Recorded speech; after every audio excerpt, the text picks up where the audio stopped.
আমি স্বাক্ষর সই করতে পারি। গুড।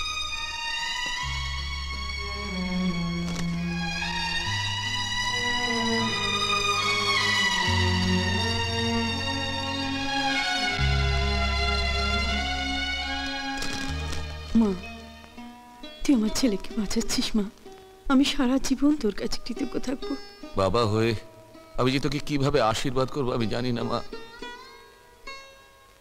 বিজয়ের জন্য তুই যে ত্যাগ স্বীকার করছিস সেই ঋণ আমি কি করে শোধ করব? তবে যদি কিছু মূল্য দিতে পারি আমি নিশ্চয়ই দেব মা, নিশ্চয়ই দেব। তুই এ নিয়ে কোনো চিন্তা করিস না, দাদা তোকে পরে পুষিয়ে দেবে। আপনি ভুল করছেন পিসিমা, আমি কিন্তু কোনো কিছুর লোভে কাজ করতে যাচ্ছি না। আমি তো তোকে এমনি বললাম রে, আমি তো তোকে চিনি রে রাধা। বিজয়ের জন্য তুই সব কিছু করতে পারিস।